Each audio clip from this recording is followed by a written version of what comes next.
that was a long 2 months. I really did myself a disservice by not waiting till the end of July to do the last tournament. Last video had 26 matches, and this video we have 29 matchups. For some odd reason, it feels like we have a lot more matchups in this one, even though there were more games reviewed in the last one. Either way, let's talk about what we're going to be doing today. Welcome back to another video here on Mummified Games. I'm Tony, and today it's the end of the month, so that means it's time for another tournament to run down who is top game. That statement is not just fanciful writing. No, we have enough games on this list to pit someone against our current champion, Sky Rogue. Technically, if I waited just one more game review last time, I could have done it in the last tournament video. But shoulda, woulda, coulda, I can't do anything about that now in the future. If this is your first video with us here on the channel and you want to see my full thoughts on any of these games, feel free to head over and check out the playlist where you can watch every video in order. If you want to keep it to just reviews on video games, then that playlist is also over there. There's also another playlist for the other two tournament videos where you can watch the matchups up to this point. See the journey other games have traveled on their way to the spot of top game. Speaking of only video games, today we're only talking about video games. Maybe in the next month we can go over non-games I've talked about like tools and books. But for today, we're only talking about the games I've reviewed. For anyone who is joining us for the first time, a reminder about our grading for these games. We could grade these games on game feel, soundtracks, control, story, achievements, graphics, any number of different things. But at the end of the day, it all just boils down to one big question. And that one question we are going to ask each pairing is, which one of these games would we want to play for one more hour? Let's get into it. Round 1, Wheels of Aurelia versus Kids. This is going to have to go to Wheels of Aurelia. Kids is only about 20 minutes long, and I've already played all of it with not much room for deviation. Maybe I can finally track down that orange car and get further in the game. Milkmaid of the Milky Way versus Social Justice Warriors. Oh no, don't make me do it. Don't make me choose between two great games. I don't think I have the strength to do it. It is Milkmaid though. Social Justice Warriors was a great concept and a smart idea. However, the story in Milkmaid was so much deeper and held my focus so much longer than Social Justice. And gotta talk about art as well. Both are pixel games, but there is so much beauty in Milkmaid. Not to mention, I'd rather watch a pixel baddie queen walk around than some pale keyboard warrior for another hour. Wide Ocean Big Jacket versus Crashed Lander. I have a feeling that I could easily fill out another hour of trying to beat levels and times on Crashed Lander. Ocean Jacket is a good story, and I will go back to finish it because it's so gosh darn cute. But I don't think I could kill another hour. There was a couple down by the beach I was going to go spy on at night, but I will be for sure playing more Crashed Lander.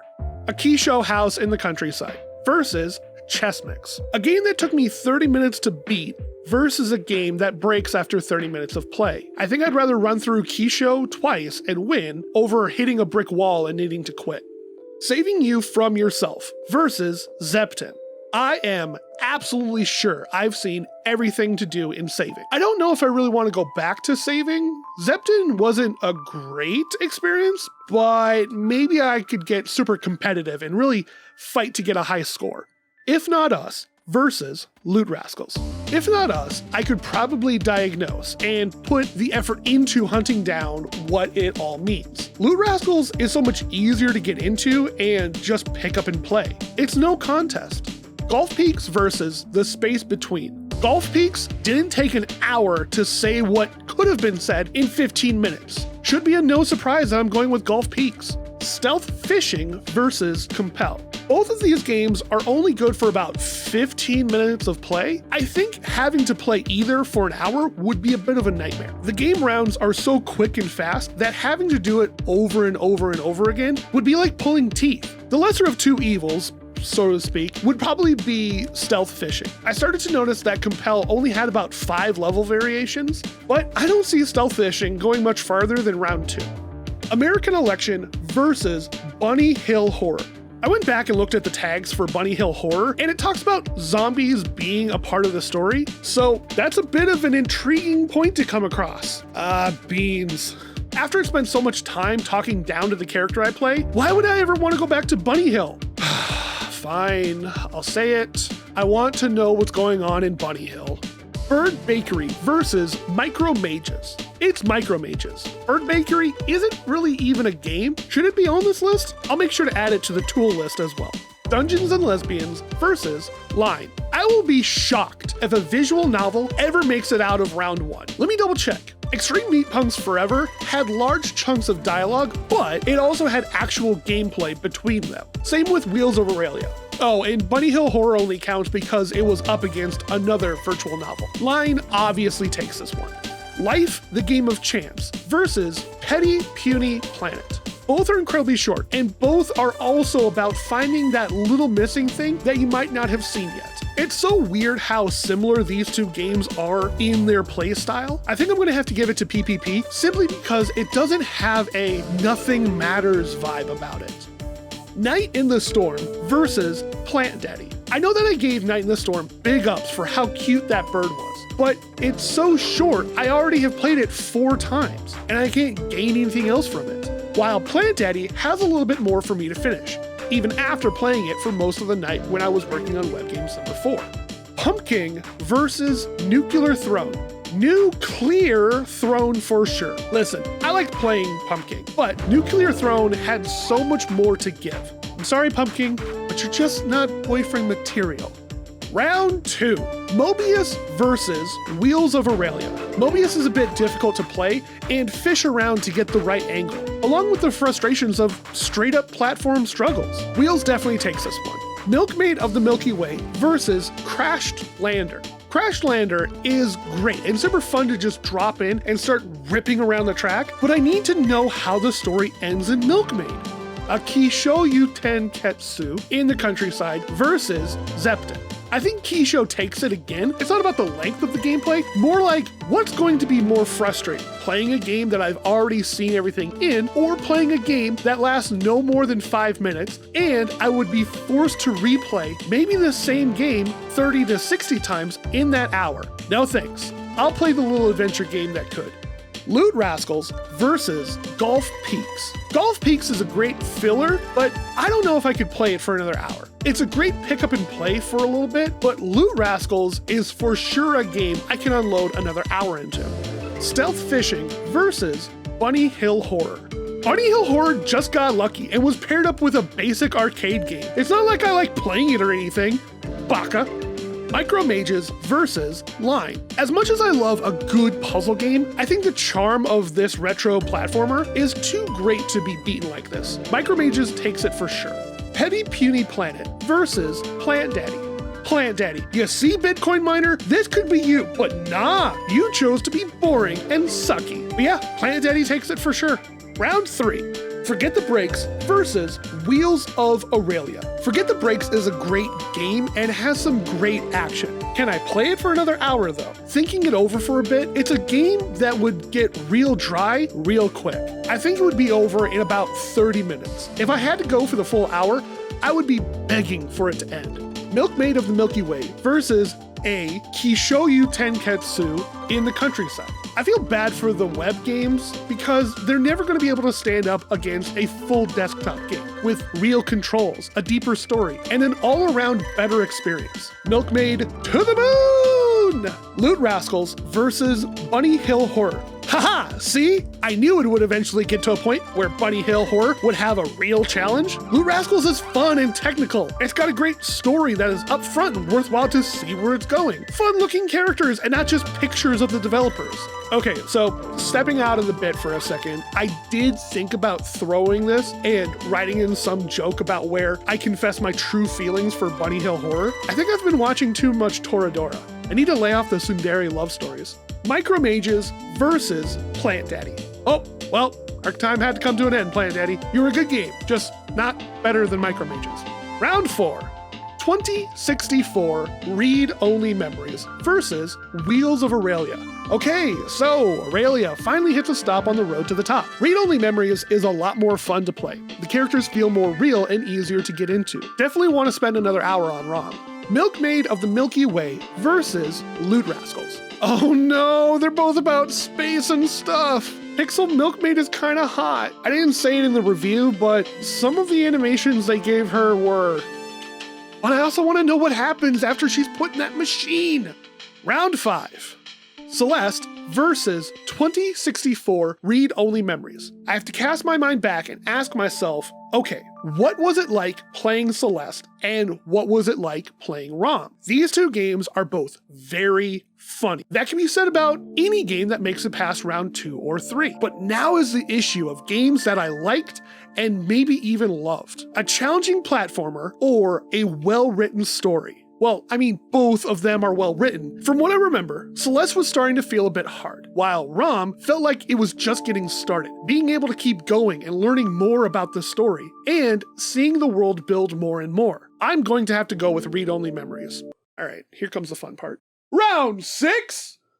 Ladies, gentlemen, and envy between, this is your main event, and for the top game on the list, making their way to the ring, the challenger, developed and produced in San Francisco by Midboss, the game 2064 Read-Only Memories.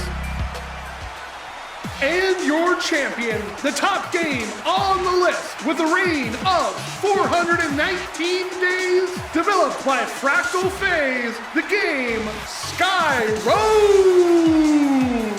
I cannot tell you how much both of these games want that top spot. They're both wanting nothing more than to take home the spot of top game on the list. That's right, Tony, the prestige, the honor of being the top game. To stand at the top of the list, to look down at all the other games that have come before, looking at them all and say, yes, I am better than you. You cannot touch me. That is what it's all about.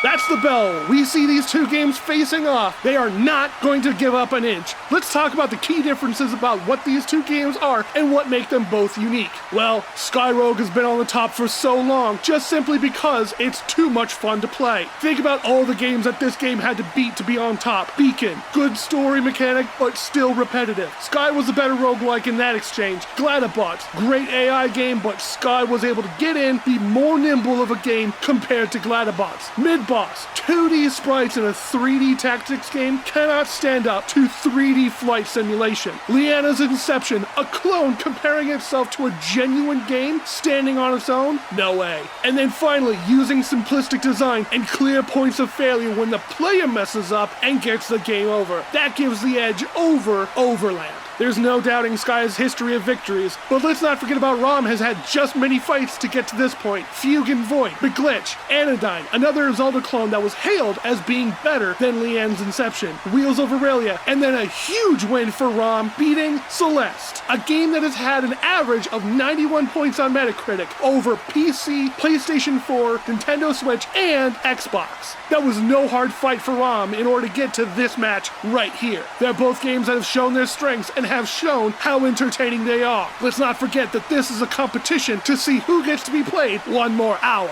Well, let's talk about gameplay because they are wildly different games. One, a text-based point-and-click mystery game versus an action arcade roguelike. They can be both played for another hour, but I think the bigger question here is what style of game has enough to last for 2 hours? You have to pull out an exaggeration when it comes to that. When it's down to it, I don't think Sky was going to be able to last all the way into the second hour with its arcade style. And ROM will keep the player playing for a lot longer. When it's down to Sky, it's not going to last all the way up to the second hour with its arcade style. And ROM will keep the player playing for a lot longer. But what has to be said is that if you haven't played ROM in a while, you might not be able to remind yourself how everything goes and what it's like to pick the game back up again. It's like putting down a Final Fantasy game for a few months and then coming back and not remembering how to play the game, so you just start all over again. That's something to show about ROM. It has that story to it. You can follow along and investigate the story, where the creator guy might have went, and what's Turing's story in this whole world, and what problems the main character is going to get into.